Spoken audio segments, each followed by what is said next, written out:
Bienvenue au Starter du jour pour bien démarrer sa journée. Aujourd'hui, de l'amertume à la joie. Vous savez, le nom de Marie, ça veut dire littéralement amère, celle qui est révoltée, celle qui est dans l'amertume.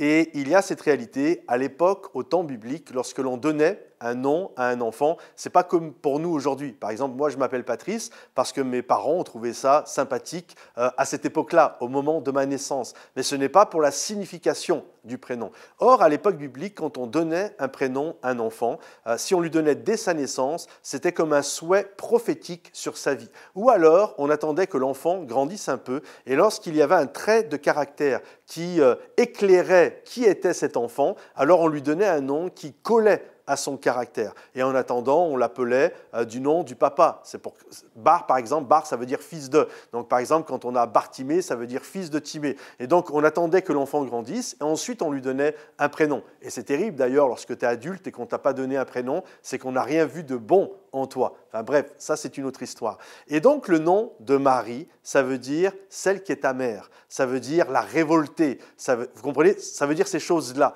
Et lorsque le Seigneur va venir la voir, lorsque l'ange va venir la voir, il va lui dire qu'une grâce lui a été faite. Et Marie va saisir cette grâce. Marie va prendre la grâce qui lui a été faite. Et quelque temps par la suite, elle va dire cela, les générations diront de moi que je suis bienheureuse. Pourquoi? Parce qu'elle a accepté le cadeau de Dieu dans sa vie. Elle a accepté l'enfant Jésus dans sa vie et en laissant Jésus grandir en son sein, alors toutes les générations par la suite vont dire d'elle qu'elle est bienheureuse. Et je crois que c'est exactement pareil pour chacun d'entre nous. Le Seigneur vient te voir aujourd'hui et qui que tu sois, il t'appelle littéralement par qui tu es, par ta personnalité. Peut-être il te dit, toi le dépressif, toi le voleur, toi le rebelle, toi qui es amer, toi l'hypocrite. Et parfois on peut être, waouh, on est un peu mal à l'aise. Le Seigneur, il n'y a rien de caché devant lui. Mais en même temps, il nous dit, une grâce t'a été faite, celle de recevoir Jésus en toi.